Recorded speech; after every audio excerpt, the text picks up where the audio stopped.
Today's Wednesday, April the 10th. We just had a lovely chat with my students about some of the events and things that are coming up in this end of the semester.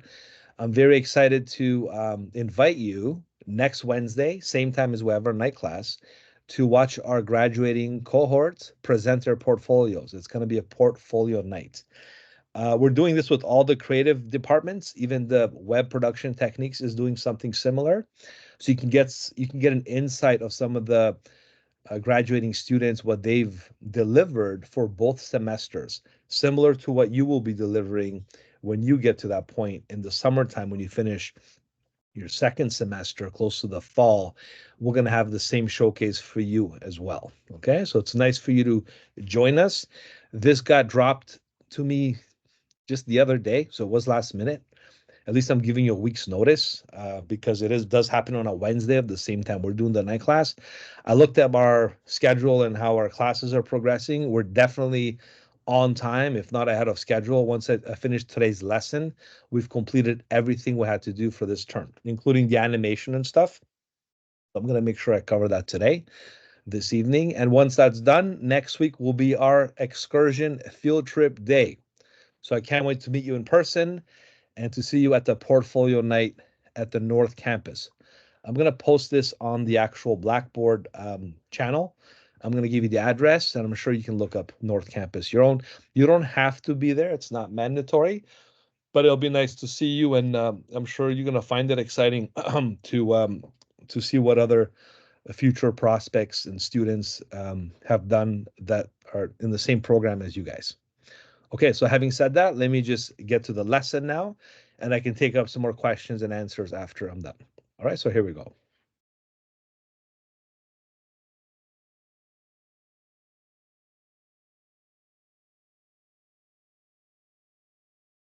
Alrighty, so here's our modules here. We're definitely the last module. This is class number 13, motion design, okay? This is wrapping it up. So I'm going to cover these today, basically. Like I said, we're ahead of schedule. We're doing really well. We did download some of this stuff last week. So watch last week's lesson. I just quickly went over my notes this evening before I, started the class. And we do still have to cover a lot of ground with the animation stuff. Another request was made for you to have an extension for this a small assignment. It's really like a small assignment. I will grant you the extension until the end of the week. And I guess we talked about Sunday. Grades are due the following week, so I do have window to squeeze this in. I don't have a problem. We can't always do this because we do have to meet deadlines by our criteria. But for this particular assignment, I'm going to move the due date for Sunday, okay? So I will do this right now. But go back to my class exercises and assignments. This is called the motion design. Okay. It is due on the same day as well. So I do understand how this will maybe give you some extra pressure and stuff. So tell you what, so you'll have Thursday, Friday, Saturday. Sure, I'll give you Sunday as well. You can have some nice weekend to enjoy. Okay, so Sunday, and you'll have one attempt, okay? Because sometimes when I get two attempts, I have to grade it twice and go back and forth. It's a lot of grading takes a while, guys, when you go through all these admin stuff. So that's why sometimes we got to make sure we do it properly. All right, so that's it right there. Hope you enjoy that little extra gift. And like I said, I'm going to be posting this announcement for next week's portfolio night presentations. It'll be very exciting to have you join us there to see all the alumni, the students that are ahead of you. So let's talk about the animation now. You're assigned to create a basic animation in Adobe Photoshop of any choice as long as you incorporate the following. So minimum of 30 frames, motion design, opacity or effects with tween optional. Today I'm going to cover some of these things, and we're going to export it as a GIF or a Photoshop file. You're going to give me both.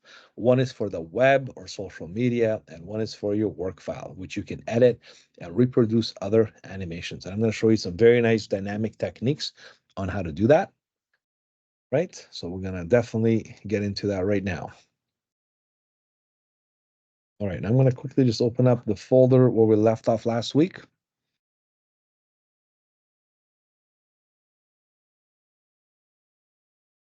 Hmm.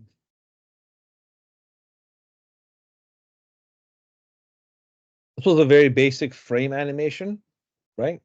Frame by frame. And this was the tween linear animation. Okay. So again, last week's video, I made two segments, two parts for last week. The first part was just wrapping up the web segment, which is your big composite assignment project to do a prototype website. And the second half was doing the animation in Photoshop, and that covered basic frame by frame classic animation techniques up until motion tween, which what this is the motion tween technique. Today, I'm going to continue with this. I'm going to do a full out commercial. We're going to utilize some of the other elements that we have here. We're going to utilize the Air Miles logo with the Air Canada thing. So I'm going to do one more review on this, and then I'll do an advanced timeline animation. The Photoshop really pushed the envelope on this. So you can do like a full-fledged, 20, 30-second movie in Photoshop, which is quite remarkable. All right, so it's going to be exciting class as always, and I'm going to get started right now with Photoshop. I'm going to keep this folder available. Perhaps maybe I'm going to open this file up. So we're going to continue where we left off. But then again, I'd rather start from scratch. So why don't I just open Photoshop? Okay, that's better. I always give myself options sometimes. I like to change my material from semester to semester to keep my job more interesting as well, because this stuff keeps changing all the time anyways, more new methods, new techniques, new ways of doing things. It always keeps us on our toes, and that's the rewards of teaching. You always keep yourself up to date with things. All right.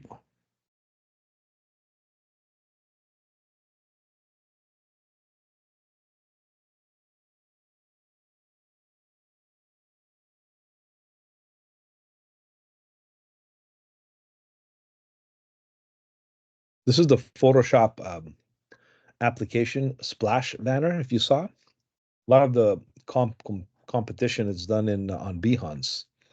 Um, Can't do it now though. When you start it up, you can see it. Forgot what student did that, but it was not a student. I mean, it could have been a professional. People practice for these or compete for these application banners. Let me show you quickly what I'm talking about so you understand, because this wasn't one of the assignments we gave for the web production techniques. Photoshop splash banner screen or splash screen. So this is the evolution of Photoshop splash screens. This was an assignment a while back, more like an Illustrator assignment as well, because Illustrator has splash screens as well. And you can see throughout the years how Photoshop splash screens evolved, and they're always nice and creative from earlier versions to today's version, right? It's like a time machine for me going through this because it just reminds me, look, Photoshop 7, guys, that's when I started using. Well, that's when I first started actually teaching Photoshop. I was using Photoshop 3.5. That's how far we go back. And to be honest with you, it hasn't changed that much since, in terms of the main capabilities. The big version was 3.5, even 4. That's when layers came out. But before that, Photoshop was very primitive. It only had channels and some other very basic techniques. Photoshop really kicked it off in the late 90s. Okay, early 2000s is what opened up the Creative Suite, and then it became the Creative Cloud, which we have right now. All right, a little history about Photoshop. Okay, let's create a new file.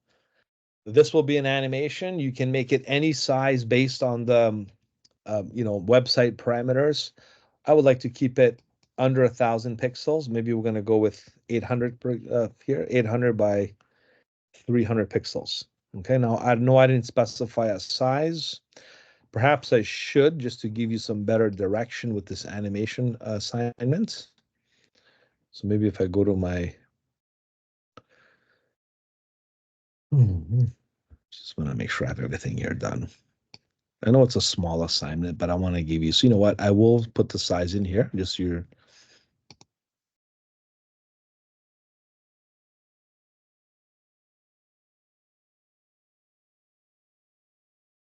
so size, I'm going to put 800 by 300 pixels. All right, and this will be right there.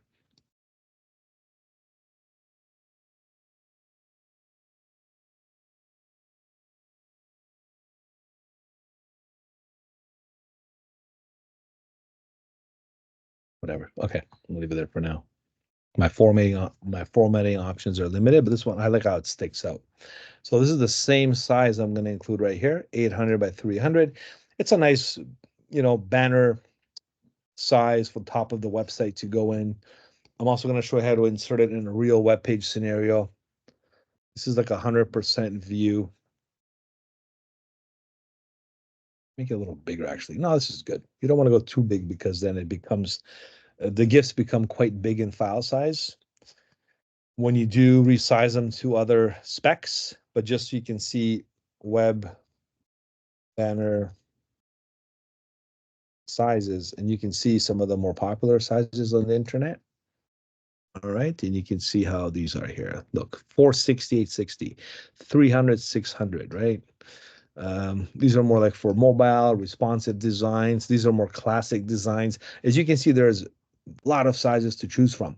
And a lot of times I've done stuff like this for, websites and other sorts, and they're all custom. So I think this is a good size to go with, 800 by 300, and we can do a nice job on that, okay?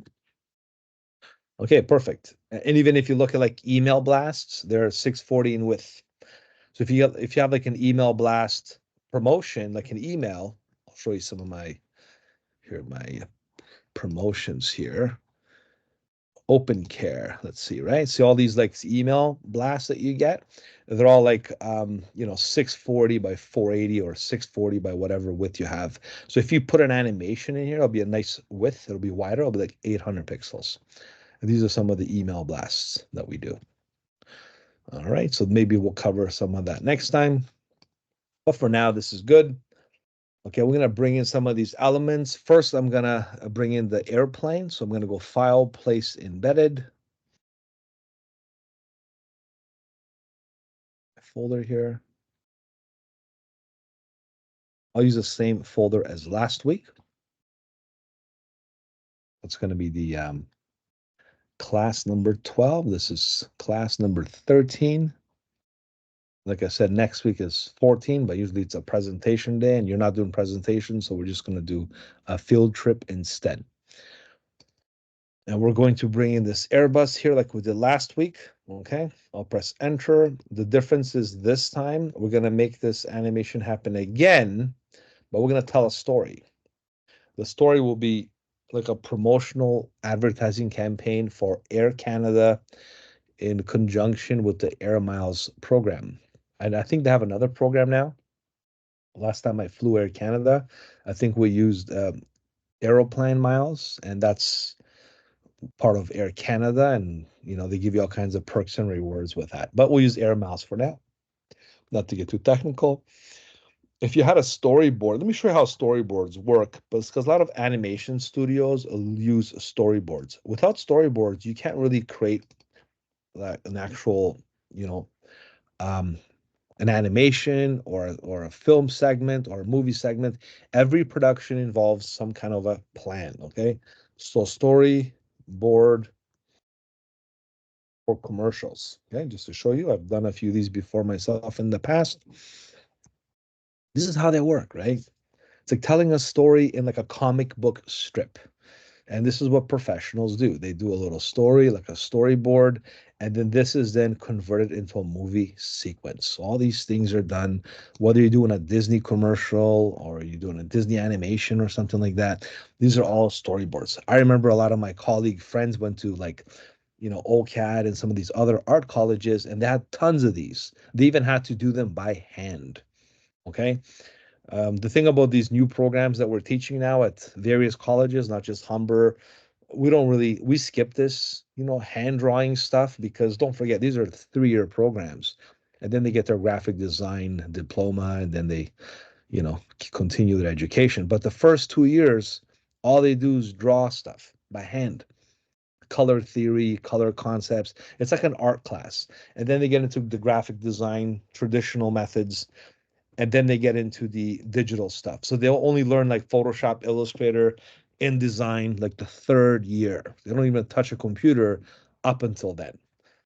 To be honest with you, this day and age, this drawing stuff is important, but not as important as it used to be. Right now with AI and software and stuff, you're better off investing your time what you're doing now. Just learn the software. And some of you already have a digital like an illustration background, and maybe not all of you can draw, and it doesn't matter. You can always learn this stuff from a different perspective, okay? But these are storyboards, and if I was to do, oh, look, there's an airplane flying. If I was to do a storyboard, I would draw one up first, and then maybe if I had a board, I would show you. And then from that storyboard, I would come to my Photoshop program and know exactly what to do. So let's pretend I have this imaginary storyboard, and I have the first thing is the airplane coming from the left to the right. So in that case, I'm going to open up the timeline, make sure the timeline is visible as we have it present right here. We're going to click on this little drop down menu and create a frame animation. Frame animation is one type of animation that we can create in Photoshop, the original version that was there from the earlier years, and it works quite well even today. I did demonstrate this last week, so please watch that video, especially the last one.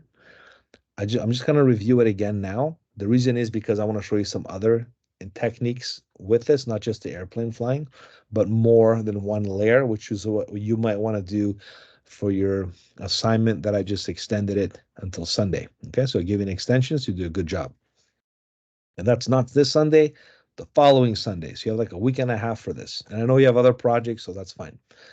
So click on this create frame animation bar, and this becomes a thumbnail. I'm going to make it nice and large just so I can see it better. And there's your frame. This frame determines one of these storyboards that I just showed you. So this could be this frame over here. The airplane's coming in. It won't have as much detail as this, but I could put other things in here, like maybe an airport or some clouds or something. Speaking of which, I'm going to go to the background layer and change this red to a blue. So I make some my own custom clouds.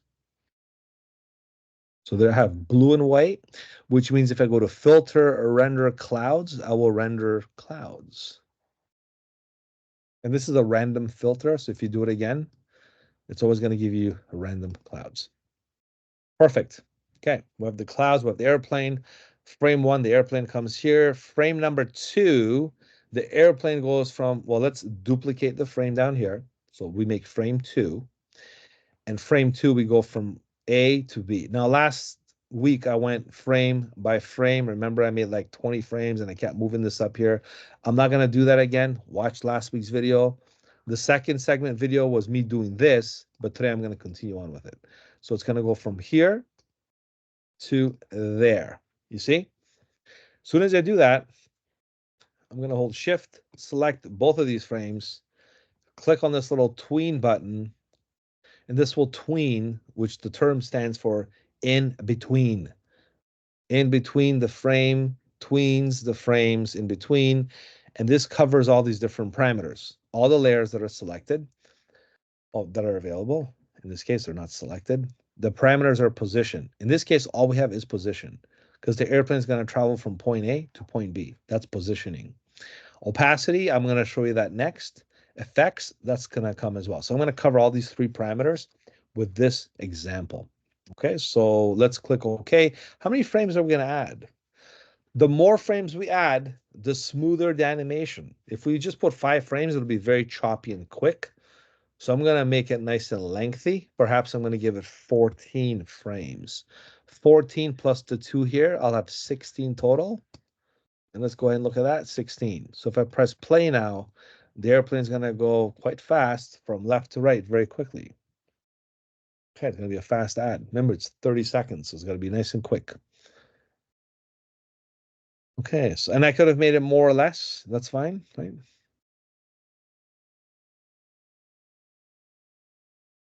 If I change my mind, I can press Command Z. I can press undo and go and change the frames again. Let's make it 20 frames. 20 plus 2 is 22 frames. I'm going to press OK, press play again. Maybe it's a little smoother right now. Just so I put more frames in there, it's going to look nicer. Okay, 20 is good. Okay, so now what happens is when you go, this is where I left the class like this and I showed you the 2 examples. But what happens after is you continue where you left off. In this case, frame 22 is where I left off with the airplane leaving the stage. And we'll address this as the stage. I'm going to duplicate another frame over here, this little button here. If you can look at the bottom, duplicates selected frames. You always have to do that when you move on to the next part. Not only once, right? Well, the next frame, I'm going to move the plane off the stage. So it's gone, out, right? One more frame. This other frame is when I'm going to introduce the new elements, which will be maybe the Air Miles logo. So I'm going to go File, Place Embedded, or let's do Linked. Let me show you the difference because I know we did Embedded before. I'm going to do Linked, and I'm going to do the Air Canada logo.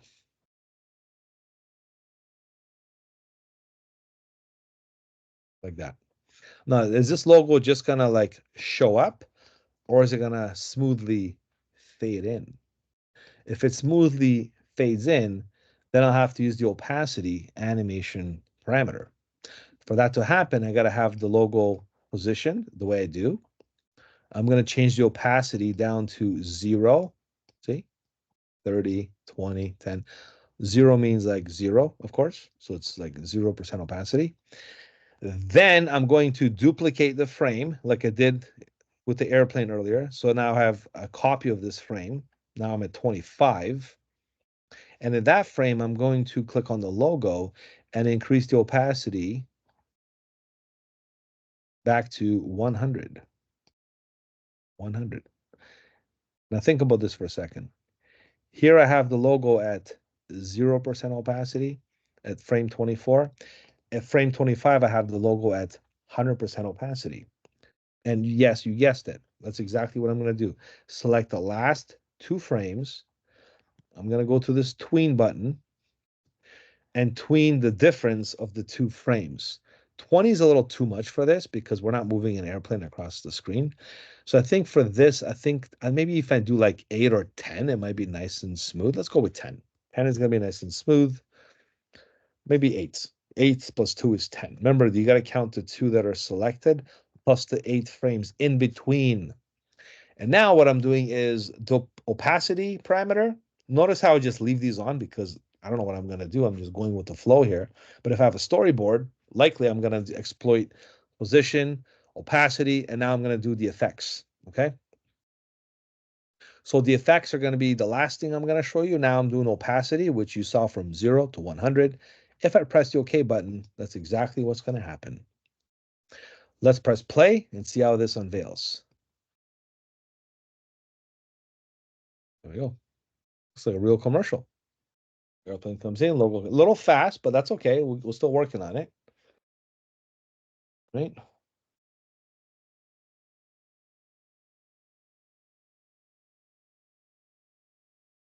Perfect. Okay. So that was opacity, and that was um, motion and opacity. All right. So now what happens is when I continue from where I left off, the last frame, I might want to consider doing something else. I might want to maybe move the logo once it fades in. I'm going to have it move to the left.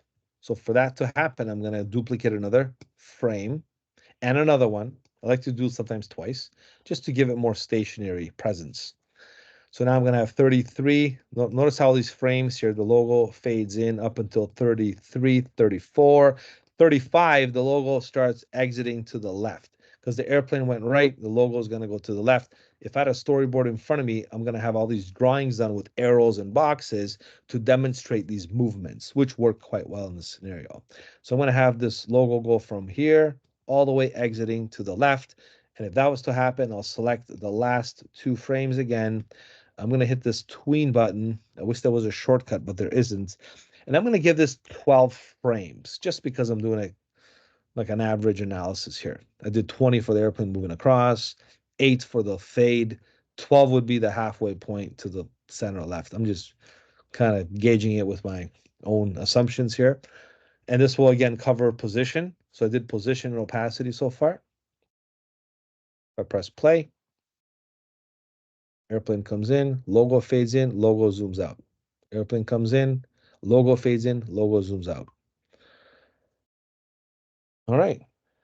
The next thing I want, so it's like telling a story, right? Like I said earlier, now I'm at frame 47. The next thing I want to happen is the logo, another logo coming in. So for that to happen, I'll create a new frame, frame 48. I'm going to go File, Place, and I'll do linked again just to show you the benefit of embedded means it's part of the file. Linked means you can edit the file externally and you can create various commercials. Let's say I'm doing a campaign. Let's say I'm doing Air Canada and I'm switching it to Air Miles or something else. I can always replace the logo and not worry about doing the animation all over again because it's kind of done. Think of like an InDesign file and you're just changing the links on your layout. The layout stays the same, but the images and the sources change because they're linked. You just update the links.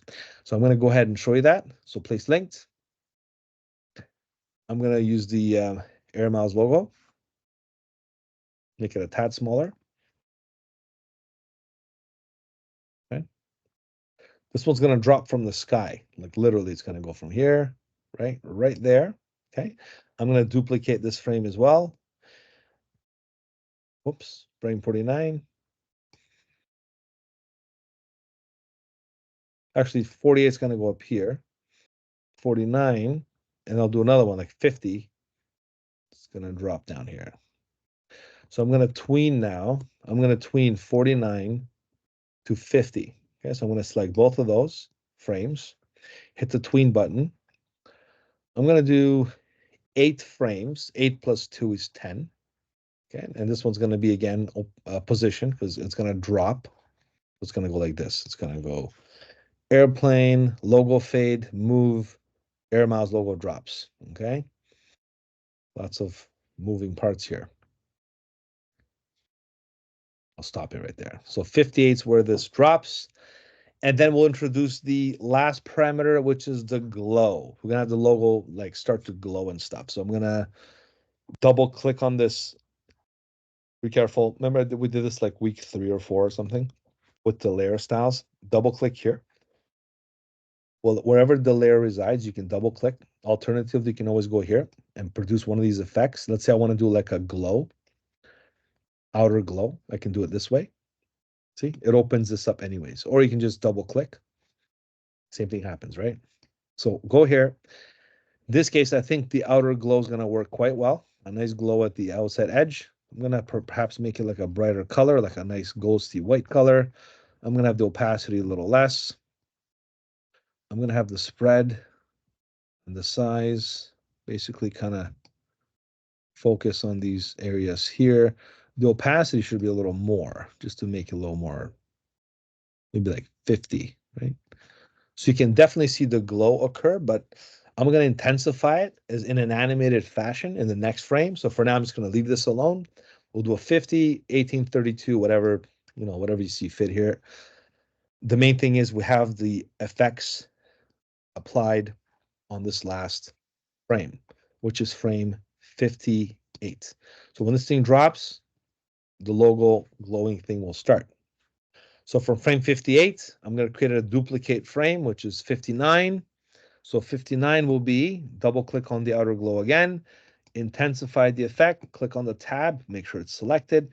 So you will have this thing done effectively. And I'm going to increase the spread, increase the size, and yes, it's going to start to glow nicely like that.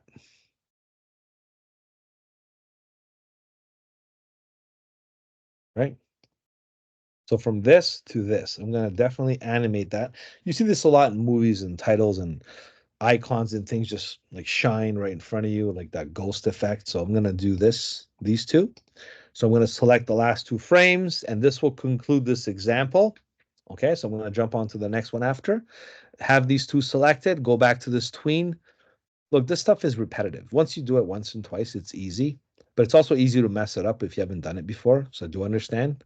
That's why I'm doing this thoroughly and slowly and repetitively to show you, over and over again how to continue where you left off. So just follow my steps here. This is being recorded and you can just watch it again if it doesn't make sense. I'm sure there's also tons of tutorials online, but this one captures all the best stuff. So you watch this, you'll be fine. So now we're doing the last parameter, which is called effects. Effects is anything. You can use drop shadows, bevels, embosses, all the effects that are available. Now, the rule of thumb is don't use more than one or two because it's gonna, lose the other effects, right? Too busy, I guess.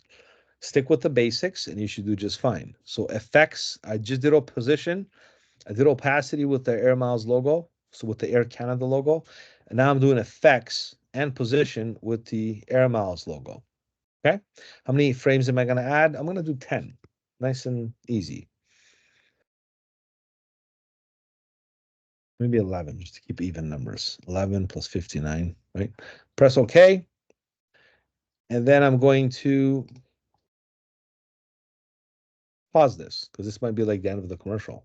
Then it goes to the next segment. 70 frames was the whole thing. If I press play from the beginning,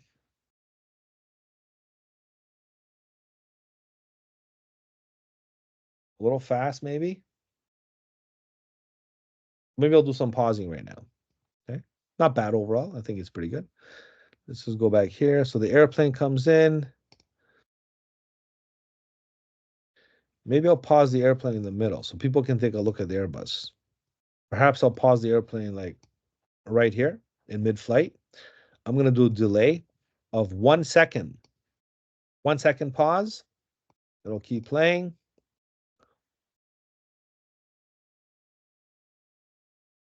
The logo fades in. I'll pause it here as well.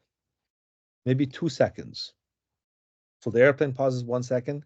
The logo pauses 2 seconds. And then the logo moves. Okay. And then the Air Miles logo drops.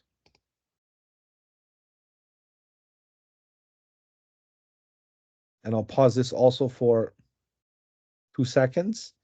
And this will play out to the end. And the end, I'm going to pause it also for 2 seconds. So if I add these seconds now, it's going to be a lot of pauses in between to deliver more optimal consistency across the right pauses at the right time. Okay, so let's go ahead and press play. Let's see what happens.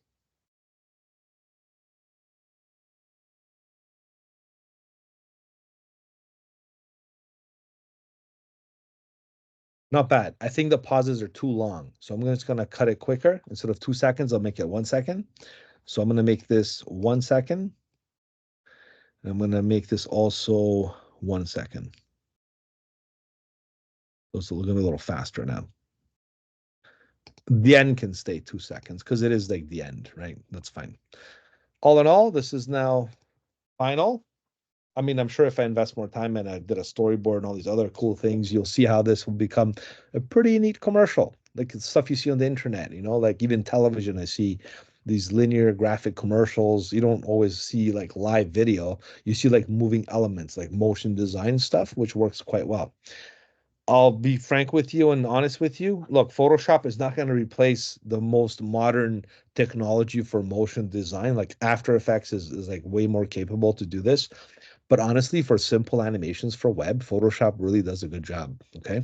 Even for like quick little video edits and stuff, just to do simple stuff like social media, like you don't need a high production budget. You can do stuff in Photoshop. Simple, effective. It's all a matter of how you approach it and how you execute it with the right things.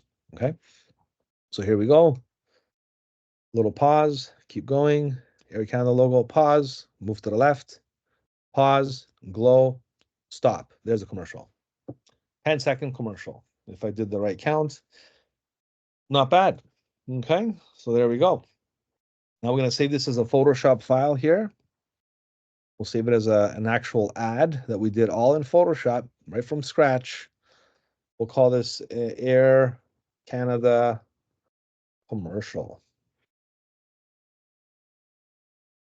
animation. Web, of course. Yeah, we can put on TV too. Why not? I'm going to make a new folder here. We'll call it class 13 wrap up animation.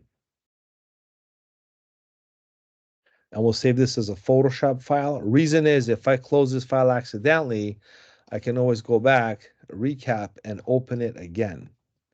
Okay, because don't forget, when you save a Photoshop file, it's all here. See? So if I double click on this, it'll open up the production file. This is the production file.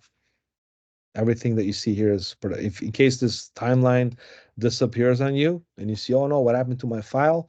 Just go to Window and bring up the timeline, and you should see all the hard work you did all still contained in here. And if you press play, this is exactly how this will execute. Okay. All right, so now we save this as we save it as a Photoshop file, but now to produce it on the World Wide Web, we need to give it a web-friendly format. And the one that would be required would be a GIF. GIF is the only graphic image format to support animations for web, and this has been happening for 30 years now. Okay, so save for web. Okay, we're gonna go here and change this to a GIF. Some call it a GIF, some call it a GIF. I like to call it a GIF because it's a graphic image format. Okay, so GIF. And of course, you're familiar with the other ones, like the JPEGs are for images, PNG is for beautiful transparency graphics and logos. And this is a Windows bitmap file that I hardly ever use. So I'm just going to stick with these ones. This will be a GIF animation. The thing about GIF, you have to remember, it's limited to 256 colors. That's why it's not that popular in some degree, but it does have different color options like selective. Okay, you can do adaptive, restrictive, perceptual. This was a thing back in the day when there was browser wars. Right now, I think by default, perceptual should work just fine. So if you look here, I mean, the details are pretty good, even though it's a limitation of 256 colors. The whole file size will be 1 MB. Not bad. I would like to keep it under if possible, but even 1 meg is not that bad. Think about it. There's 1,000 MB in 1 GB. Okay, 1,000 MB in 1 GB, and 1,000 GB in 1 TB. So, it's quite small up to today's standards. I'm going to hit the save button. Oh, yeah, by the way, you can play it here too. Get a little preview. It won't be as fast to preview, but it'll be pretty realistic still in terms of how it's going to be delivered. Okay.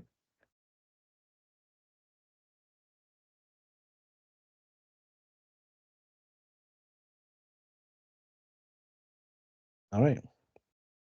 You can also loop it how many times you want. Forever? You want to loop it only once? Or do you want to maybe play it only 3 times? You can tell it, you can control it as many times as you wish, all under your panel here. Okay, right here. Okay, so I'm just going to go ahead and go with that for now. Hit save. This will be images only. We're not producing HTML. I know I did that in the other class just to show you how slicing prototyping works. Don't worry about that. That was just a show and tell thing. You're not going to ever use it. So images only. Okay, save this on. Let's save it on the desktop for now. And that's it. I'm going to minimize this. I should drag it in here too. Keep it in the same folder. Here's our GIF. 1 meg, not bad. Press the spacebar if you have a Mac, and it'll play the animation just like that. Like those funny little animations you see on social media, you can make your own now. See, all Photoshop can do it all for you. Then you can upload it to your servers, phones, library items, and things like that. And then the glow, right? Considering it's 256 colors, the glow didn't turn out that bad. And of course, I could have made it longer, put more stuff in there and made it like a full-fledged animation and did some other fun stuff. Okay, now let me show you how it looks like on the browser. So here's a browser window. I'm going to move this over here. You ready? This is the real show right here. Drag it inside a browser, any browser. Oops, I think I put it in the wrong area here. It's like a Google search thing. I'm just going to drag it over here. There we go. And you'll see how the animation will look like on an actual website, right? And you can replace it. It's an image source tag. So if you're doing like let's say a real website, I know you're doing for your band. A lot of students used this opportunity. and made an animation for their band website. And you can just dress it up a little, richer. So you can get two birds with one stone, as they say, right? So you can do the website and do an animation if you want as the banner and put that on your website as an image source. Okay. And notice how it said 3 times. It stopped at the third time because it obeyed our command. So if I hit refresh, watch what happens. Do the count. It'll play once.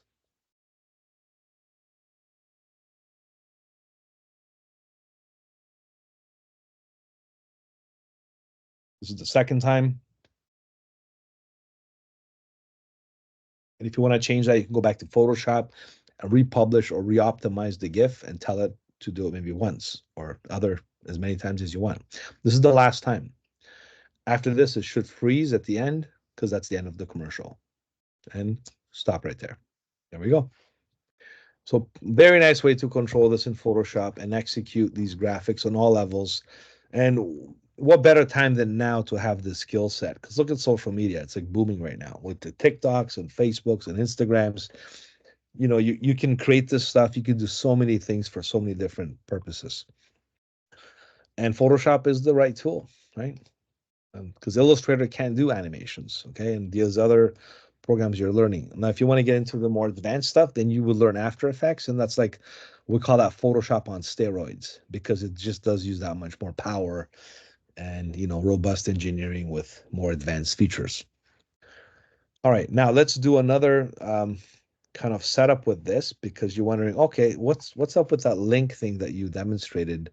Because right now this looks like this, right? But let's say our partner showed up and said, hey, we're no longer doing Air Miles. Air Miles is actually, to be honest with you, it's discontinued.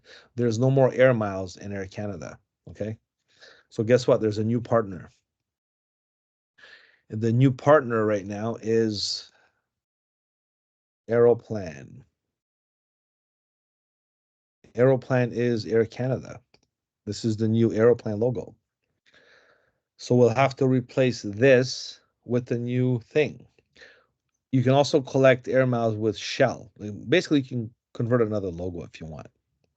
Now I'm going to get something more. Let's just get another logo because that looks like the Air Miles logo. I think it's very similar. Shell PNG. Okay, so there's the Shell logo. I'm going to right click, save this image to my desktop. I should save it in the folder actually. Same location, Shell logo.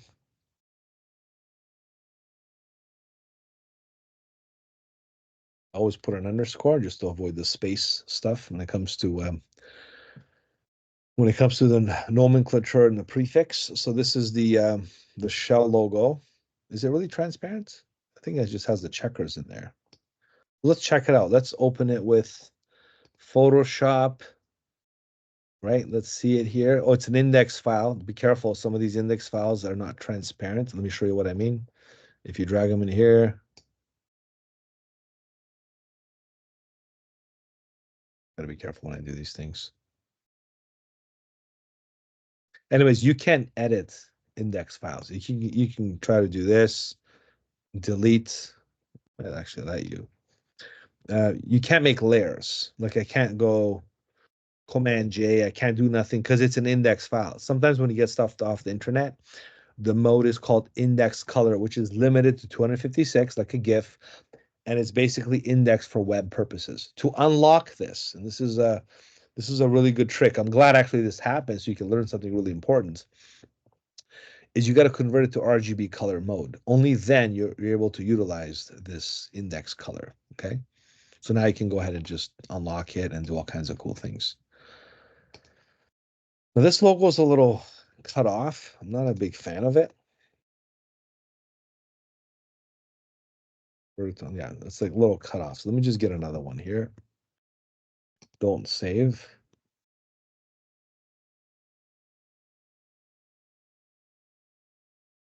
What the heck? Let's go with this one here. Just gonna copy it. Save image as. I'll save it over this one. I hope it's a PNG, otherwise it's gonna give me a glitch on the saw on the formatting. And let's open that in Photoshop. Okay, perfect. This will work out quite well. This is also an index file, so wow, just getting all kinds of them today. Let's change the mode to RGB color, so it's away from the index mode. Now we can reuse it. Take off the lock key, use the magic wand, click on the background and press delete. Now you can see how it's a transparent item. Remember I had the white background? Delete, deselect, and there's my logo. Okay, let's see how this logo now, if I go file save, it's a PNG now. It's a transparent logo. That means if I go here, it's going to be a nice transparency item like this. All right, now the reason I'm doing this is because I wanted to change this. Now this is, be careful when you do this because all kinds of stuff can happen, right? And because I animated it, I don't know what's going to work. So fingers crossed here, guys. Let me just see here. So all the way up to frame.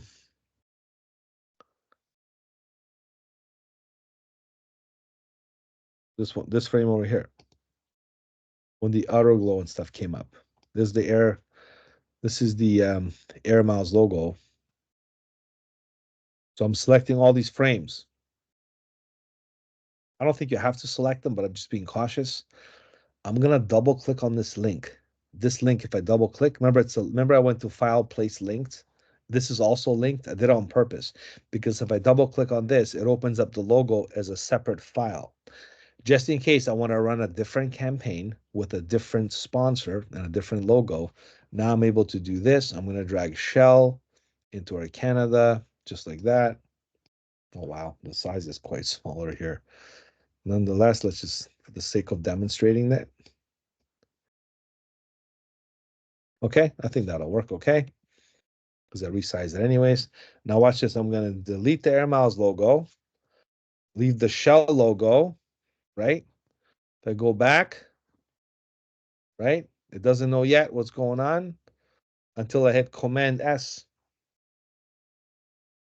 Once I saved it, this went away. It updated the link with the new file. And yes, it did the whole thing. So that's why you want to use linked images. And let's do another one. Let me just press play here.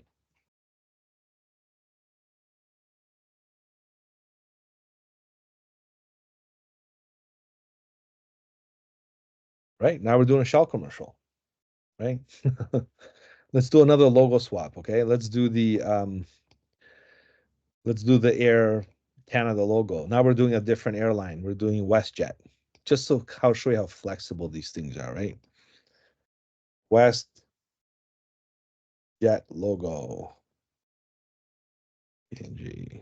All right, there's another nice airline. WestJet. We're gonna right click, save image as. So again, I'm saving the source into my folder here. Okay. We're gonna double click on the Air Canada logo. Let me put this one away. It's done. We're gonna double click on the Air Canada logo and just simply replace this with the other logo. So to do that, I'm gonna go File, Place. In this case, place embedded or copy and paste doesn't matter. There's the WestJet logo. It's a little wider than the original, but that's fine. I'm just gonna center it like that. I'm gonna delete the Air Canada logo. I'm gonna save this over in its location, Command S, close, and yes, I was able to convert this whole commercial into two different sponsors right now. So I converted an Air Canada commercial into a WestJet commercial. And instead of using an Air Miles sponsor, I'm using a Shell gas station sponsor, which, if you know, I collected my Air Miles this morning. I got 3 cents off a liter getting Shell gas because I always do it using my Air Miles. So it's funny how these things come, even when I teach it, like the logos are there. It's just hilarious. I don't plan this stuff, guys. It just happens that way. There's WestJet.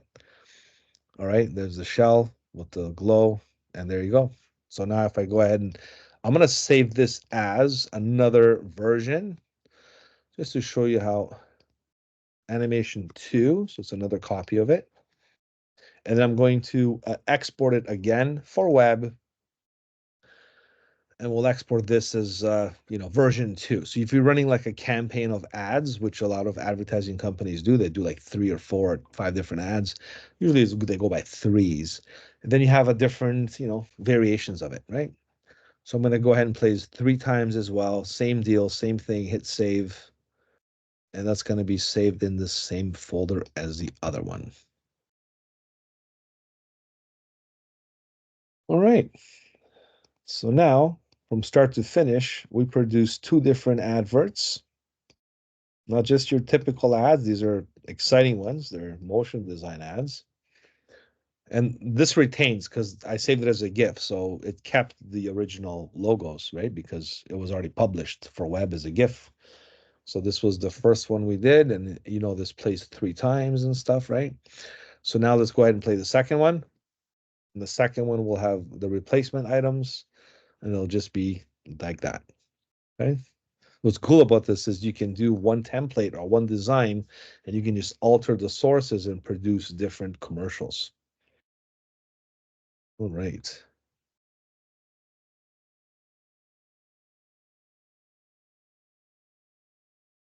Perfect. All right. So I hope that kind of capsulated everything in this um, assignment that's due for you guys in a week and a half from now. Okay. So I give you that extension. But I still want to show you another method, the more advanced method on doing stuff in Photoshop. So this is good for what you saw. And this is what you should stick with, okay? Like stick with this and you'll be fine because you can see how cool these commercials are, just the way you can do some nice frames. Let me see if I have some student examples to show you. I do this stuff in the WDM program as well. Let's see if I have any, because I keep my projects in a separate folder because they become too big, right? Yeah.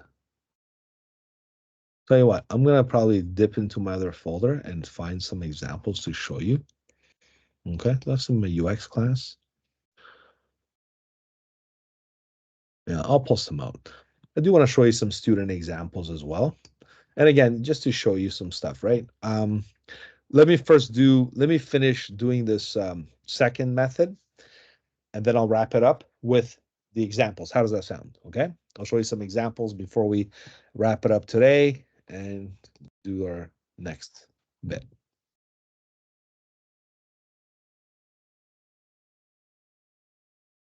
So then for the second one, I'm going to stick with the same format, same size. Okay, so we're going to go File, New. Um, let's say we're doing a YouTube commercial. Okay, we go film and video. You can actually create a 1080p, 1920, 1280. 1920, 1080p is like the real television commercial. So it's kind of nice way to do it. This is an extra bonus thing I'm showing you in addition to the animation segment to show you how Photoshop is capable to do videos. So I'm going to do a video commercial now. This is 1920, 1080p, the exact size on your televisions or the screens that you see. If it's 4K, the size doubles. So it's like, 4,000 pixels. Then there's 8K, 8,000 pixels. So it keeps doubling and doubling and doubling. The most standard HD is 1920, 1080p. So I'm going to stick with this one. And I'm going to go ahead and hit the create button. This is what the screen will look like. All right.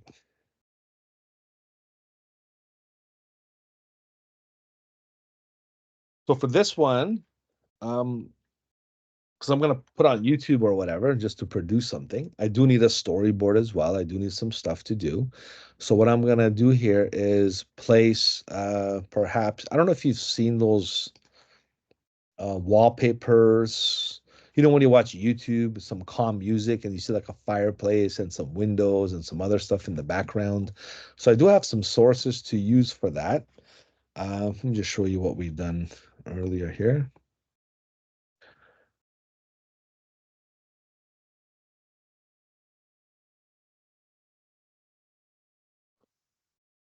It's over here.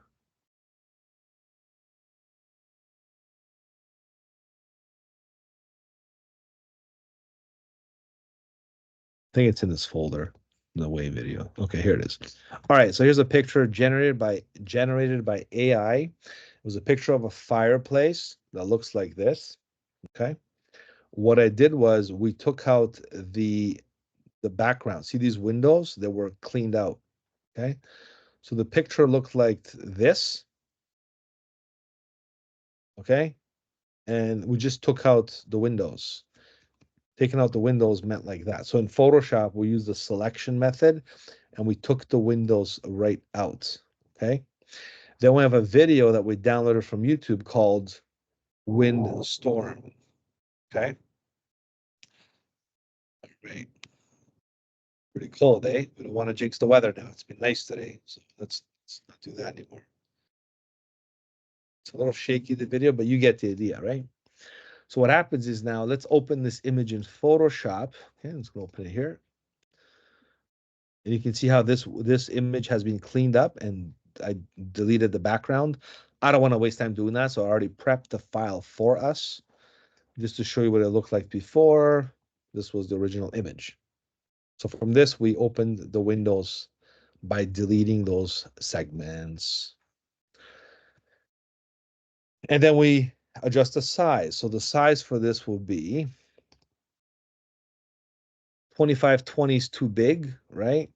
And I knew I made a new production size. So I'm just going to drag this image in there. Just drag, drop like that. So it matches my HD TV criteria. I'm just going to resize it quickly here and just dump this image into my artwork window. Just going to stretch it a bit, just a tad. Okay. There we go. All right. And you notice how the background is white. I'm going to delete the background and just have this image as, and this was again generated by AI. We'll call this, I don't know, living room. Living room. Now, here's some additional things that you can do. And I don't know if you've seen these, I don't know, YouTube wallpapers, 4K, 4K.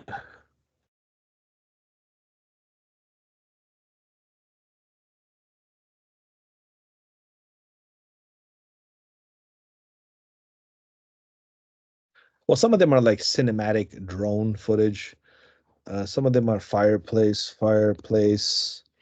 burning 4K. This is the kind of stuff. Um, living room.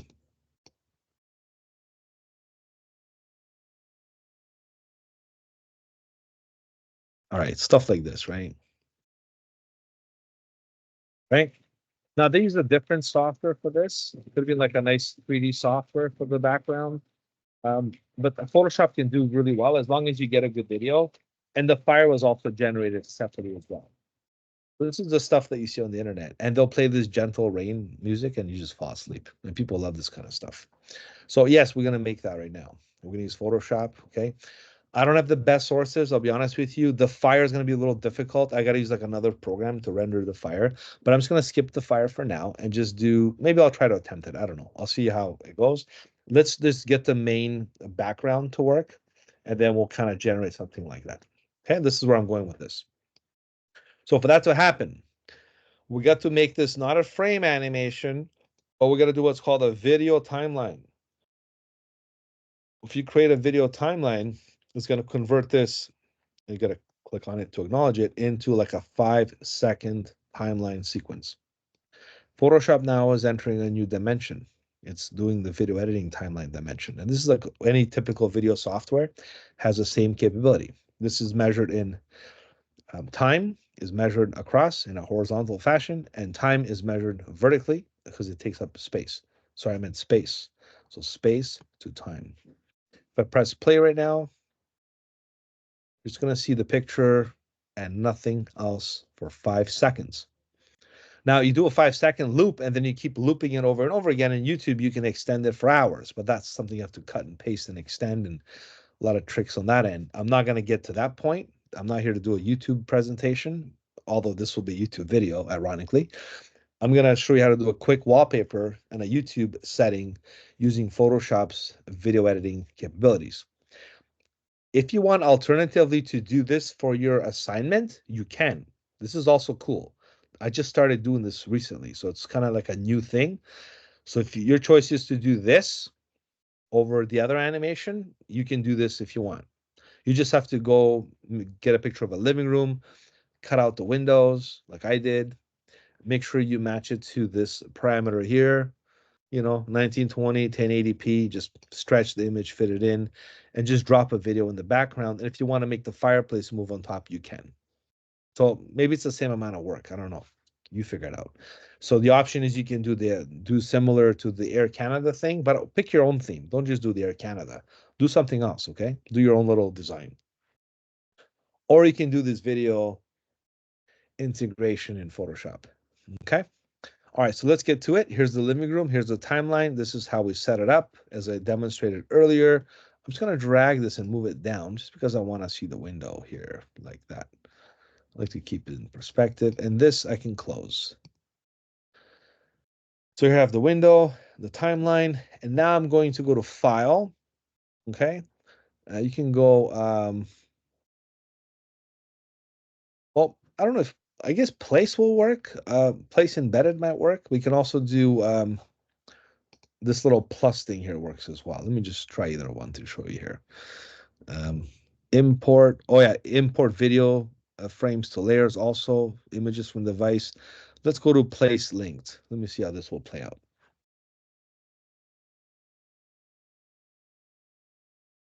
I'm gonna go to the desktop, open up the video folder. There's the format is video.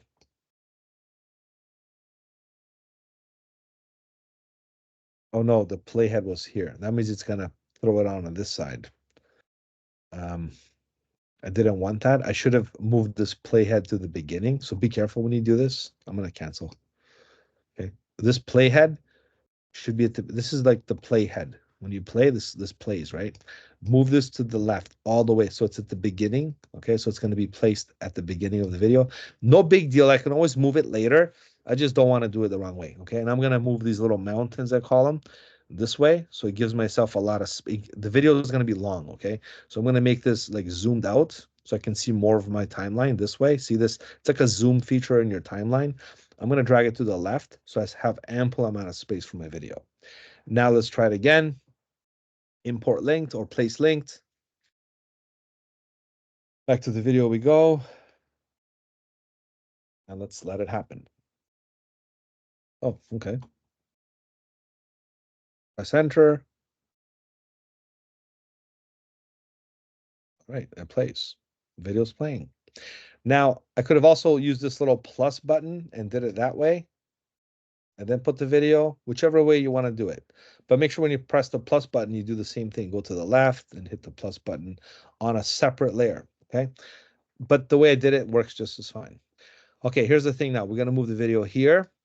We're going to hit Command or Control T. We're going to resize it all the way across like that. So it looks like it's covering the windows.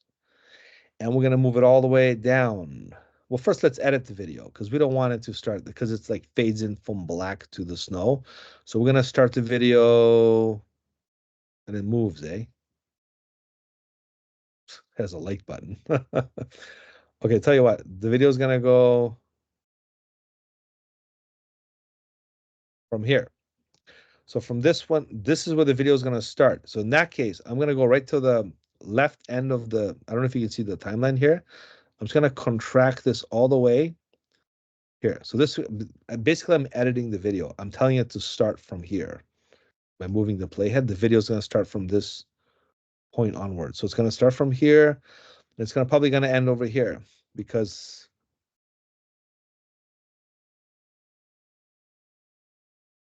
I don't like this moving thing. Maybe I'll start it here actually. Let's try this again. So move it here.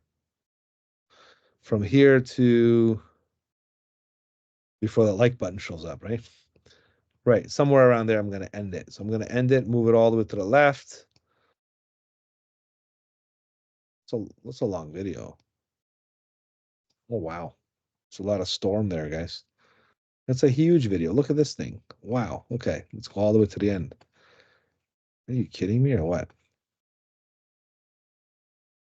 Oh my goodness, 50 frames. All right, so here's what I'm going to do. I'm going to drag it from the end. And I know Photoshop, I wish I had better editing tools, but this is how you're going to do it here. Oh, it does have the scissors. You can cut it actually. So you could technically do this. You just saw the scissors there. They weren't there before though. Nice little, I like these updates. Okay, so let's say the video goes from here. It's going to be underneath. Okay. Drag it underneath. Drag it to the beginning so you can see the window. Through the window, you can see this nice storm in the background, right? And I'm going to have this start also here in the beginning. So it's going to start here. The trees are moving.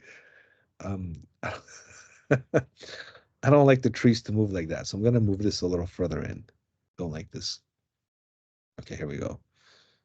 Let's move this in like that. Perfect. No more, no moving trees. Okay. I mean, they're going to move a bit, but all right. I'm going to cut it here.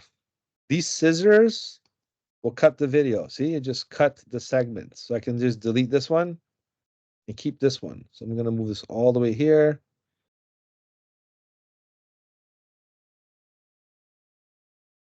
Okay. And I'm going to extend this to the beginning. I can zoom in a little more so I can see it here. There we go. It gets a little stubborn sometimes. Okay, you get the idea, right? You get to, a little finicky, but nothing that you can't control. And a lot of these, like even Adobe Premiere or Adobe Rush has a similar thing. You have to cut the video, like you control the in and out, and you can do lots of stuff. I don't want to turn this to a video editing class, but it's pretty much, if you know how to use Photoshop, you can easily use these little video editing techniques too. And some of you already have a video editing thing done. The tree just hit the window, guys. So it's very dangerous. Be careful here. Okay, I'm gonna cut it off right around here before the tree smacks that window. So I'm gonna go right here to 3 seconds, move it in, and move this in. Perfect. Okay. It was a very cold and stormy night. 3 seconds. Here we go. All right. So we produce this environment from an image, putting a video in the back, and of course you can get better ones. Like look how nice this one looks. And this one's done professionally, and yeah, it's got 13,500 subscribers just because they do these little things, eh? Like, how cool is that? Okay, for 4 hours. That's, I'm a YouTube star just for putting wallpapers on stuff, right? No, I know we're not close to that. Like, we still have a lot of work to do, but hey, you know what? Maybe some people like the snowy storm instead of the raindrops, right? And again, if I maybe search for better video sources online and do a better job and stuff, we can definitely come up with some better stuff, right? All right, so that's nice. And then, right, um, to make the fire do its thing too, you could do some cool stuff with, you know, fire animation, GIF animation. Sometimes you can get stuff off libraries.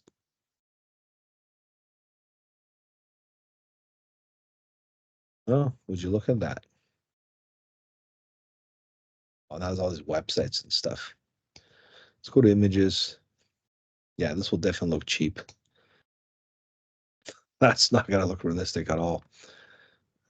All right, that's okay.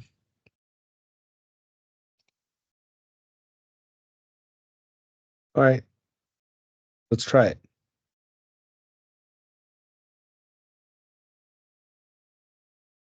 Let's try this one. Save image. Oh, yeah, save image as.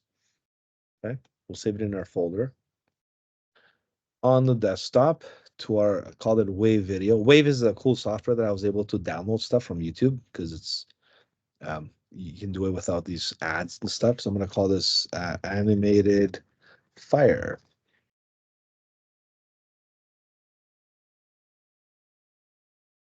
So now I'm gonna go to the beginning.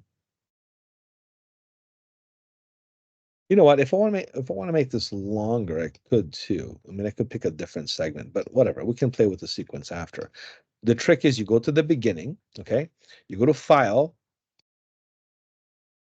Let me just go ahead and open this fire here, right?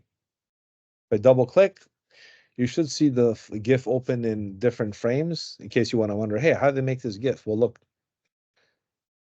60 frames for this GIF, and look at how pixely the colors are. But we can't really see that when we superimpose it. Hopefully, it's going to look a little better. And there's some nice quality images you can download or videos or make your own if you have a 3D experience and background. There's software that you can get to make these things. It's really cool stuff.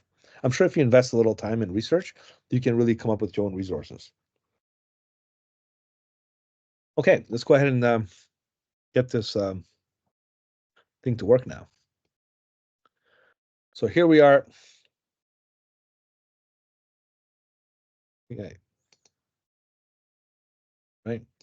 We have a winter storm happening. The fireplace is not moving. Even the candles and stuff, you can put little fires in there. I mean, you can really dress this up nice. I've seen like cats and dogs sleep and different things people do with ambience. So let's go ahead and go in the beginning here. File place linked, because then you can change the link, right? Yeah, you can change the link to another video, I guess. But that's fine. We're not going to bother with that. Oh no, I just closed it. Shoot. My apologies. I closed the window I opened and blah, blah, blah. Okay, here we go. Let's see here. All right, no big deal. I'll do it again quickly. Open with Photoshop. Maybe it's better if I do it again because I had a few hiccups along the way. So here's our video again, a PNG image that we have. I'm going to size this to fit right now. Another method to do it is go to Canvas. We'll just go to image size first. Match your maximum. So if I want to do 1920 1080, I take the biggest number, which is the width, and I make it 1920. Now make sure this is constrained so you get 1024 instead of 1080. I can always increase this. So I'll go with 1024. That's fine. Okay. And now I'm just going to go to canvas size. Actually, see, things happen for a reason. You're learning new tricks now. I like to pull this down so you get to see the whole kind of window segments like that. We're going to go to image canvas size, and we're going to make it 1080p. 1080p. So now it's going to be a little bigger, but nonetheless, you can go ahead and stretch it or make it bigger and match it to size. And Bob's your uncle. That's what they say. All right, we're going to stop right here. Okay, now we're going to convert this into a video timeline. We click here, and it's a video timeline. Okay. And then we insert the video. And like I said earlier, I like to edit the video, not in Photoshop. I'll show you a cool software to do this in. I'm going to open this in, I got other players. I like to even use Rush. This is Adobe Rush, RU. You can get it for free. You have an Adobe subscription. So use your, subscription privileges and use things like Dreamweaver, Premiere, Rush, Adobe Premiere. These are great, great tools. Dimensions, Adobe Dimensions is really good for packaging. I know we can't teach you all the software here at this college, but do what I did. I taught myself a lot of stuff too, even though I learned some stuff in school back in the day. A lot of this stuff is self-taught, and I did partake in a lot of lectures and seminars and courses and stuff. We gotta keep our accreditations and stuff going. But yeah, always upgrade your skill set. I'm just gonna open up Rush really quickly and show you how to edit the video because you should get the software. It's really cool. Again, I don't like Photoshop's editing. I like how Photoshop implements this, but you can also use Rush. So I'll show you both, okay? And I'll show you how you can marry the two together. So this is Adobe Premiere Rush. It's a lighter version of Adobe Premiere, and Adobe Premiere is the exclusive video editing software for the industry. Used to be, they use Final Cut, and Final Cut, I think it's still used, but Premiere right now, it kind of took the reign, and I mean, Premiere has always been around, even in the 90s, right? And these are some of the videos I produced in this program, just to show you some of the other, I don't know, some of the stuff we did here. We took like a video from the skydiving footage. We put music, titles, we edited different things, images, different clips mixed together.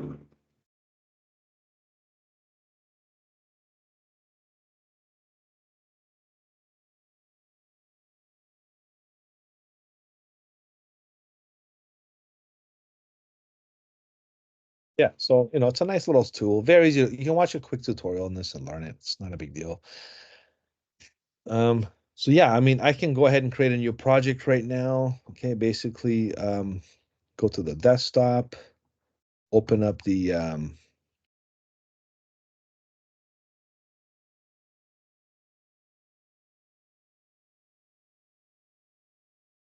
there we go.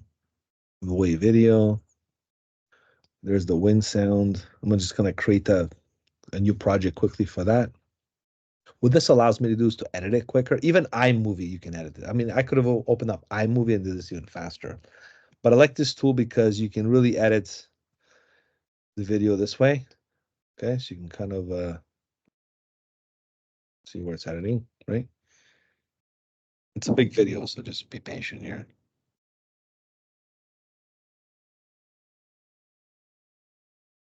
It's like 45 minutes. Wow, it's a long video. So we're not gonna do the whole 45 minutes, right? I'm gonna start from here just to quickly do an edit to about here. So we'll make it like, really, really short. And just like the little mountains I showed you in Photoshop, these are over here. See this little mountain here? There we go. Right? You can see here. So a minute, 2 minutes, 3 minutes long. 3 minute long video of this stormy sequence. And notice how I did a little movement here. I don't want to cut out the movements. Maybe I'll start here actually. So I'm going to move this in. Look, the scissors are also present. See the scissors? Just like Photoshop, you can go cut. Now you got two video segments, this one and that one, right? So it's a nice way to edit videos. YouTube has a similar editing tool as well. You have the scissors in YouTube. Just lets you cut one segment from another. It's the same video clip. Still doing that little jump thing. Okay, tell you what, I'll start it here. I'll do the scissors again. I'll cut that out.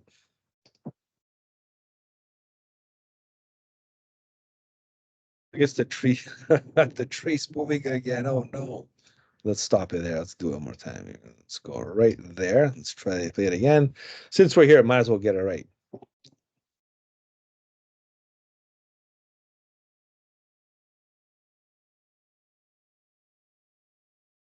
I think it's looping the track, and that's why it looks like it's moving. Okay, let's do it again. Right there.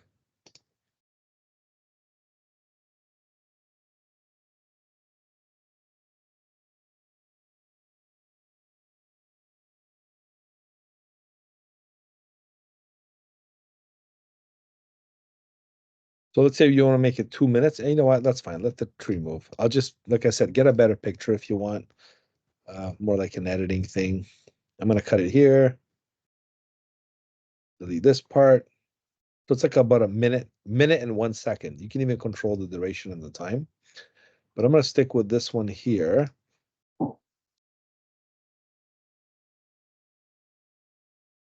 So it's like a minute long. Okay.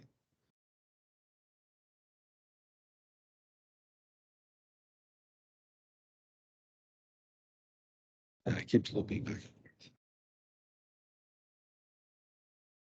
So I'll make it a little less. There. Maybe I'll do like 20 seconds.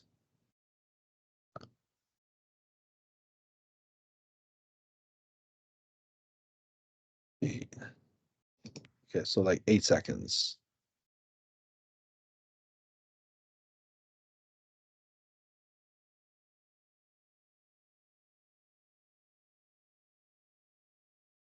All right.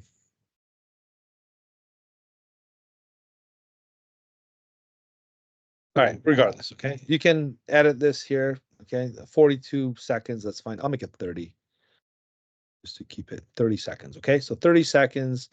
This is what we want to bring in Photoshop. Okay, I'm gonna move this as a background. There's some cool things you can do here. Let's say I wanted to fix this up a bit, make it look like a little less white and more blue and stuff.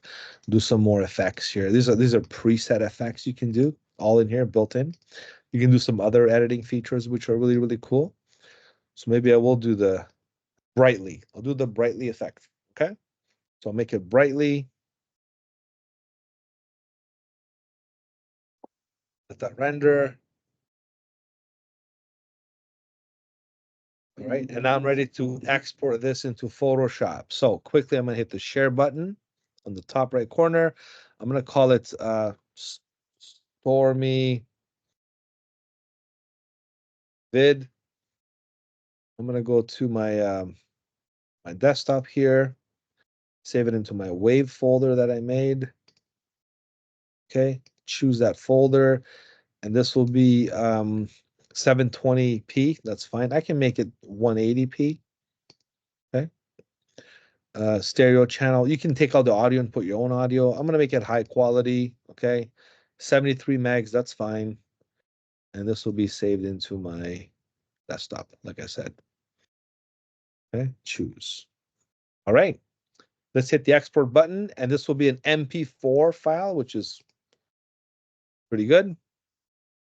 Should be pretty nice and quick. And there's a 30-second segment. So you can control how long the video segment is all in here. Hit the done button, and we're finished here. Okay, now we're back to Photoshop. I mean, I could have done this in Photoshop, like I showed you in the earlier hiccup segment I had, but I think let's use a real video software. Even iMovie has better editing tools than Photoshop sometimes, and filters as well. Okay, so let's go here, hit the tab button. Where's my tools here? Reset Essentials.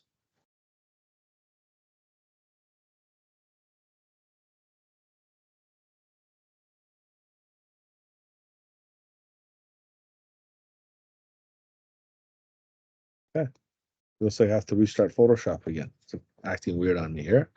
Let me make sure you guys are okay, because sometimes when I'm running too many programs, especially video editing, it does interfere with my screen capturing and my video conference and my meeting. So is my class still there? Everyone's still there? Yes, perfect. All right, we're good. Okay.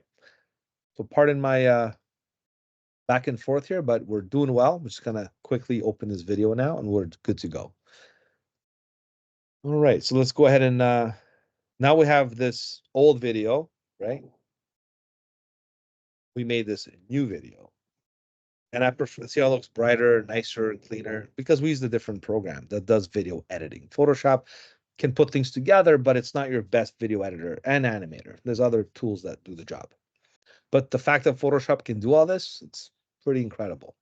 So I'm going to go back to Photoshop here. Let's open this PNG again very quickly. Open it in Photoshop.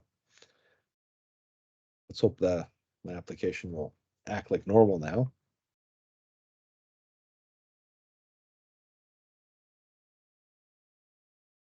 While I'm doing this, I'm going to go ahead and plug in my hard drive and show you some beautiful examples of these animations.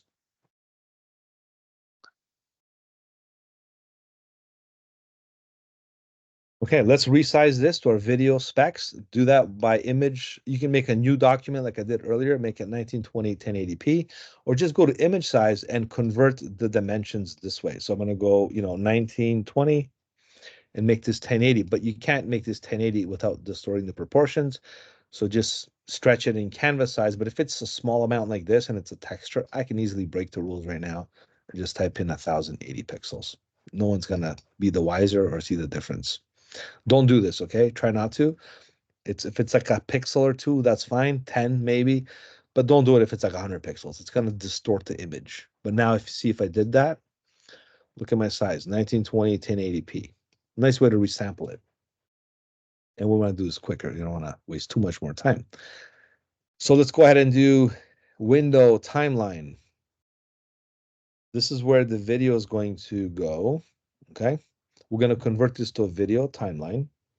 We already have this nicely set up 5-second video. And yes, we'll make it 30 seconds. So we're just going to make this a little shorter and go all the way to 14 seconds, 30 seconds. I know it says frames, but 30 frames a second.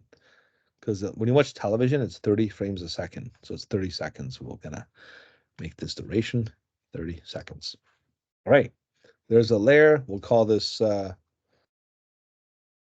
living room.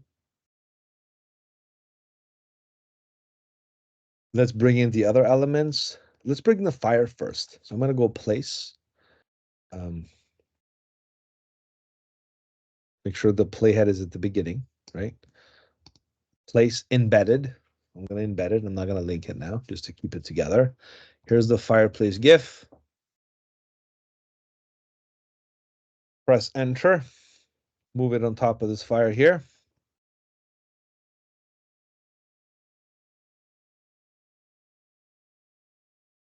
It's not playing. It's not playing because the frames, I think I have to have like a video of the timeline. It's not gonna, unless I convert it to frame, but then it's gonna mess up my video there. So sorry about the fire, guys. I'll get a video and I'll superimpose it later. Not a big deal. So for that, I'm going to just tell you what, let's just do this at least. Let's make it, remember this effect? We're gonna make it screen just to knock out the background. We'll do a screen, see? We'll do like a screen effect. So you could put a fire in there and just kind of mess around with it, but I'm just going to delete it for now. Let's stick to the video. We'll get fancy later. Maybe we'll come up with some better examples. So let's go to the beginning again and go to File, Place, Embedded. I'm going to get this beautiful video. We just edited it in Adobe Rush. We're going to hit Place.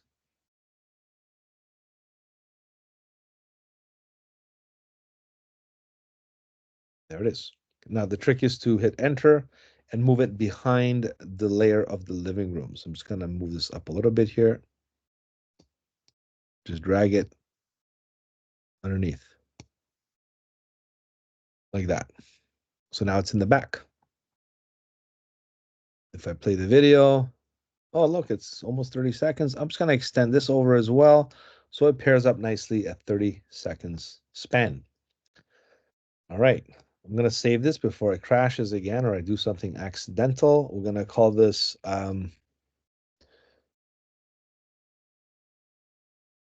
animation timeline video example. And we'll save it as a Photoshop file because Photoshop will retain all this information. Yes, even the video. Okay. So if I was to press play now, F, tab, command 0, like zoom in. You see this nice little animation of a video with sound playing in the background over a living room that we made. This was generated by AI. This one of my friends generated it. He's doing this wallpaper stuff. He asked me to help him out with some ideas. He's actually a sound producer. His name is Keith Whiting. He's one of my team members. He's my audio and copywriter guy, and he does this stuff. So he's this is what he's into right now. Give me this idea. So, hey, you know what? I can show it to my students as well because it is a cool thing. You saw how YouTube uses it, and they put these sounds and videos, and you can easily do this in Photoshop. And yeah, throw in the fireplace and maybe get another video, superimpose it, and that kind of stuff. Okay, so all you have to do now is save it. Once you save it as a Photoshop file, how do you put this on YouTube? Okay, so I'm going to take you through the steps of converting this to video. As far as a YouTube thing goes, you can make a YouTube channel and upload it and stuff like that. I'm sure it's not too hard to figure out as I do this for our videos anyways. But I'm going to go to File, Export, okay, Render Video. This is the main thing here I'm going to show you. So now you can render. I showed you earlier in the earlier example how to do an animated GIF. Now I'm showing you how to create a video from Photoshop integrating the timeline. So render video will do just that. It'll capture everything you've done, even the audio, the video, the images. This is the compression. You can do QuickTime, but I find this one works really well, the H264. 1920, 1080. You want to resize it, you can. 30 frames a second, that's the standard television speed per second time. Although animations use like, 20 seconds, something frames, right? 30 is good though. Want to make it smaller, you can make it, 15 frames if you like. I'm just going to leave the defaults alone, okay? And it will be on the desktop. There's the folder. I'm going to hit the render button and off it goes. It's going to generate an MP4 compressed file for YouTube or for anything, just a video. You can play this video on various players. I wonder why it's doing this. See if I can get a fireplace animation. Unless we do this. There's always ways to do things, Let till I finish this, and I'll show you another little trick that's trickling in my head. And while that's happening, I'm gonna see if I can open up these folders for a second. So pardon my screens back and forth here. I'm just gonna go to my meeting here. I'm gonna stop sharing for now, just so I can not crash my computer because I'm opening a hard drive. And give me a second here. So let's go to my GD animations.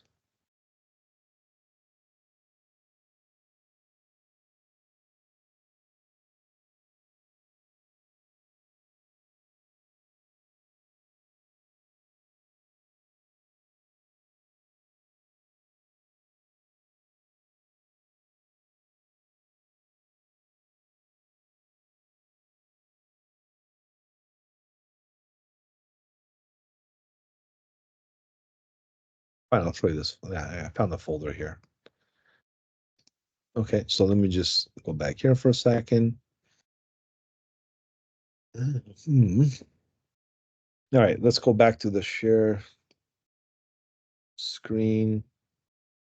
Okay, very good. So we're back on my screen share now. I was able to process this video here to show you what it looks like. Okay, I'm just going to quickly open the video file. If I can have any more windows open, it'll be just good. There we go. So this is the video I just exported from Photoshop. So it is about 76 megs, not bad, 70 megabytes. It is a video after all, 30 seconds, 1080p, right? Press play. It looks like that. Upload it on YouTube. HD.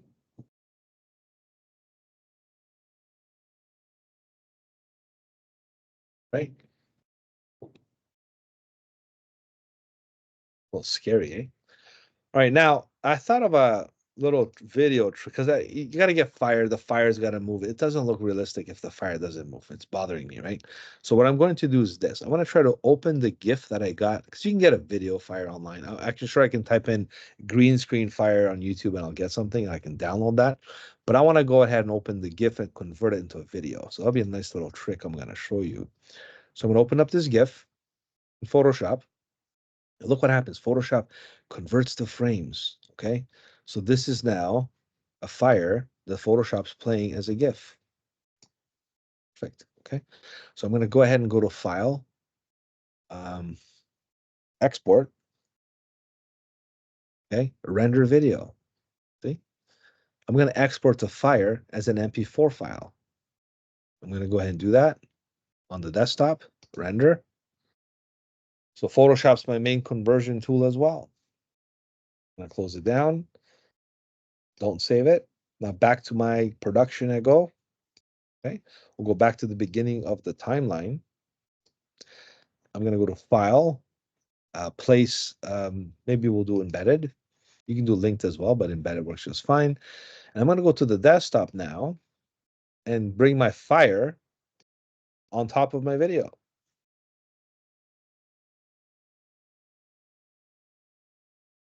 A little smaller stuff. Right? I just hope this works. Yes, it does. Wow, very nice. Maybe we'll do, what do you think? Maybe we'll do screen. Screen looks good. It knocks out the black background. I know there's a little edges here, but you know what? I think they're there anyways. Those things were there anyways. It's the fire pit, so that's fine.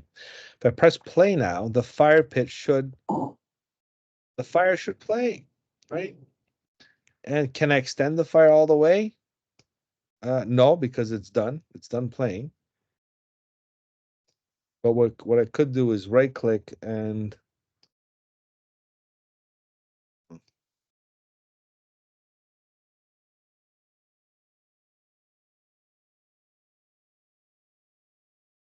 copy and paste it. Copy and paste it. Paste it, paste it, paste it, paste. I'm pasting the fire all the way across my screen. I think there's another software you can get to extend things for you, but it's just a loop, and I'm just gonna extend the fire all the way. Oh, wow. Wrong place though. That's weird though. I should have pasted it in the right place. Let me see here.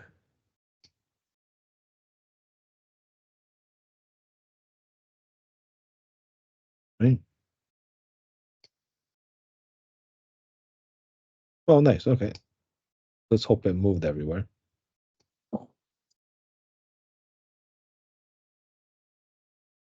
I'm pretty happy with this actually. Pretty good. We're able to take a GIF, convert it to a video, drop the video in Photoshop, superimpose it on top of the fireplace, knocked out the windows, and put a background of another video, creating this theme effect. How's that? Pretty good, eh? All right, I'm gonna move this back a bit just to match it all up nicely. I'll leave it alone. That's fine. I'm not gonna get too finicky about this. But this is pretty much, if you want to do this, really, this will be impressive and make this a part of the exercise you could. Do your best, or if you want to do the first part, that's fine too. This is all part of the Photoshop animation segment anyways. I'm just gonna make a quick folder here just to keep this. I like to tab these things there for a reason. That's why they're there. Command G, this will be called fire, because I duplicated it quite a bit, so it made copies of it, which is great, right? So that's all nicely organized. I'm going to save this again. I'm also going to export this as a video file to show you how much of a difference the little things make. So once I save it, I'm going to go to export, render video again. This will be called example 2. Okay, and this will be an MP4 file. Render it goes.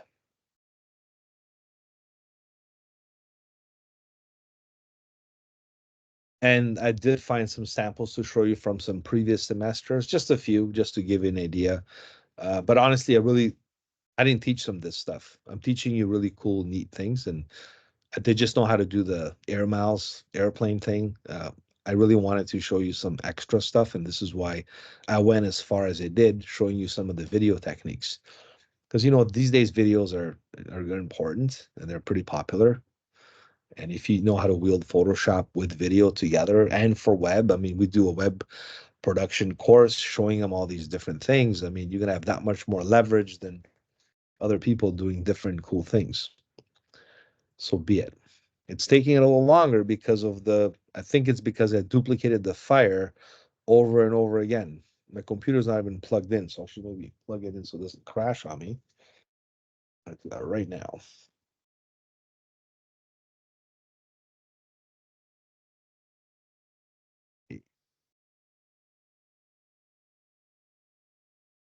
It's almost done. While it's rendering, let me show you some of the previous Photoshop students' work. And I'm going to go and open up so this is some of I forgot which semester this was, but these are Photoshop students that did the same thing you did, except they did the simpler stuff. So I do encourage you to do, like, these are not bad. Watch how that one's not a PNG though. Show you some of the GIF. So one student, Andrea, did this.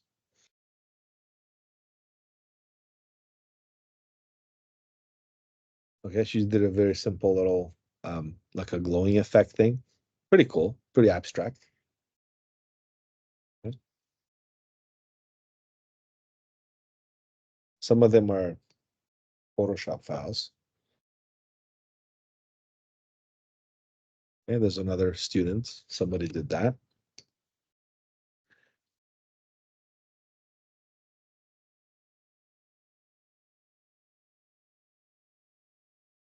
Someone did this. Tom and Jerry kind of animation. Mm. Oh, somebody did the airplane thing again. Let's fly for the holidays, right? Did the Air Canada Air Miles logo. Mm. I should open up these Photoshop, but there's some nicer ones in here. Some scary stuff here, see?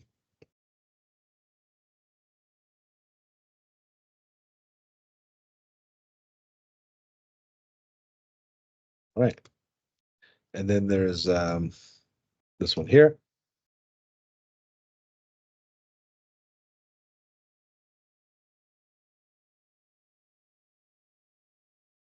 One in a melon.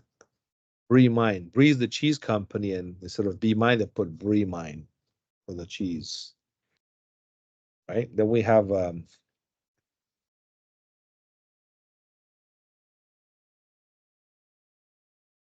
one here. Just an ad about selling tickets. Nicely done. Good job on this one too. So this you can see this like on a website, like one of those, animated GIF banners and stuff. So that's what you can do. Okay. You can do that kind of stuff if you want.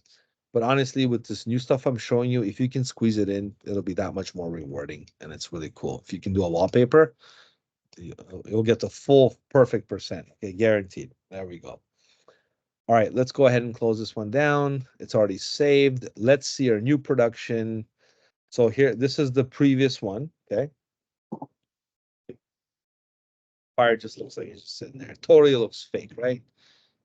The next thing is the candles, but I'm gonna leave it to you guys. Okay. All right. And this is the new improved version. Oh no, the fire's out of place. Look, we moved the fire in the other frames. I think I didn't select the first two, but here, let's just pretend we're looking at it this way. I'm definitely gonna fix that. So now the fire looks, I guess, more realistic, except the top flame. But if maybe we'll knock the fire out and just superimpose it on top of the brick. Maybe that'll look better. But you get the idea, right? You superimpose the fire, you have the video, and yeah, pretty cool. And yeah, of course, it's gonna bother me, right? The fact that I did that with the fire. I don't like sloppy things. No sloppy endings. Let's open it up. All right, so to fix it, let's just say that happens to you. How do you fix this problem? So you move the timeline. You see where this is? It's in the wrong place. You select on that sequence there. Okay, and you move it in place. Okay, so I move it there. Go to the next frame. Now it's all the way there. Like if you do this properly, you shouldn't have to move it like I'm doing it. Okay. Next one here. Next one here. Next one here. Yeah, so it's all good. Those were the only two that kind of messed things up. Oh, and fire does move, just not that much, right? Let's do a quick save. So that's all you have to do. Go through each frame of the time and make the adjustments with the move tool necessary. Now, there's some more advanced stuff I can show you, which is transforming opacity and style, but that's more like getting into like After Effects. And that's what After Effects has these features that are more robust to do like sizing and moving and different things. Similar stuff I showed you earlier, but only it's tucked away in here. So honestly, I don't want to make this too complicated. This is just as enough for now for you to get feet wet in terms of producing videos in Photoshop on a simple level and a nice presentation as well. So let's just go with that. I'm gonna, do it one more time just to kind of wrap this up properly. on the same folder. I might do it faster now because we already did it before. Let's replace it quickly. And that's going to be rendered there. Okay. All right. So while that's rendering, let me just quickly take you back to the portal here. I'm going to export that. Right. So I just made the size 800 by 300. I will make the option for you to do the other one.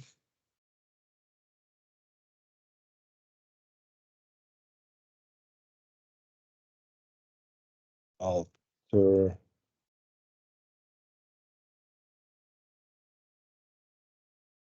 Alternatively, I hope I spell that right. You can do a 1080 by, sorry, a 1920 by 1080.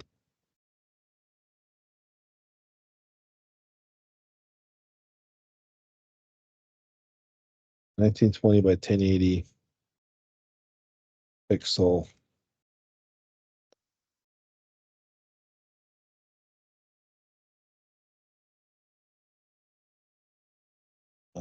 YouTube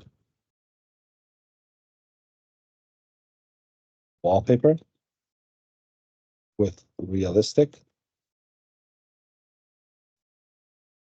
animation slash video effects.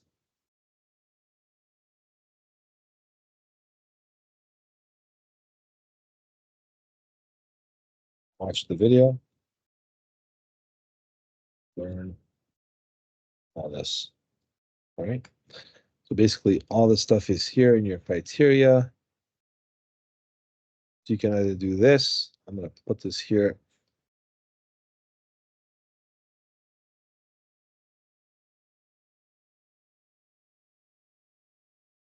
All right. And the other one is going to be over here. Make this bold. All right. So 1,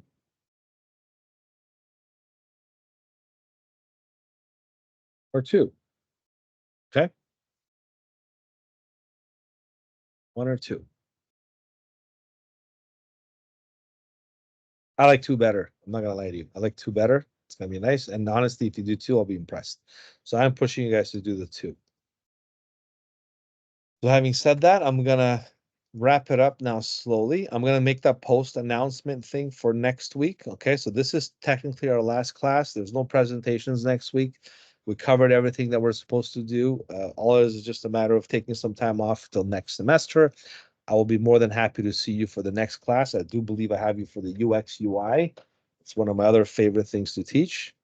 And we're gonna have a good time doing that stuff in person. Okay, so that's next semester. Hopefully you guys had a lot of fun in my class and you enjoyed all the Photoshop sessions we did together. I know sometimes remotely could be challenging, but at the same time, I find it quite insightful. Like it's, I do some nice quality work for my students, which shows me we're all doing our job. Okay, so this is our second video. I did fix it. I didn't want to go out like that. What the heck happened now? Did I put it in the right place?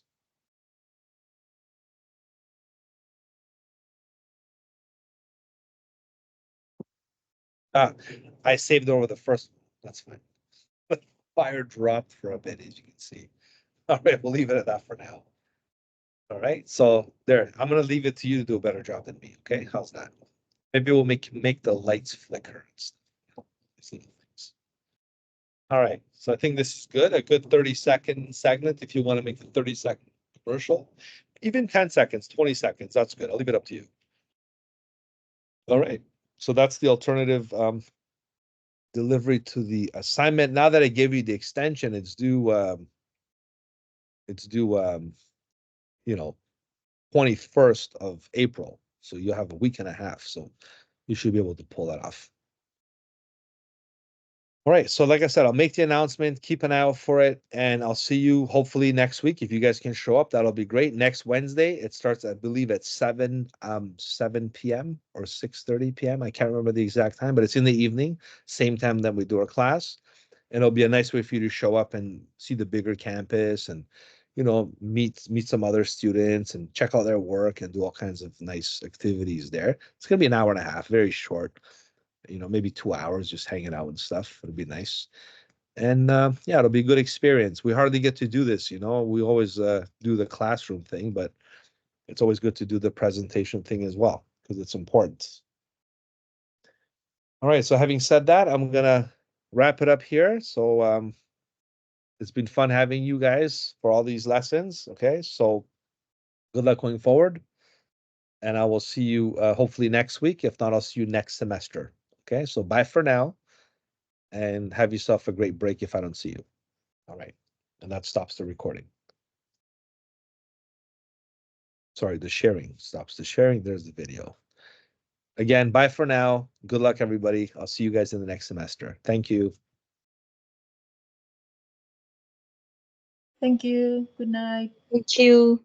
Good night. Good night. Have a good night. Thank you. Okay, thanks. Thank you, guys. Appreciate all the nice emojis. Always thank you. Bye-bye.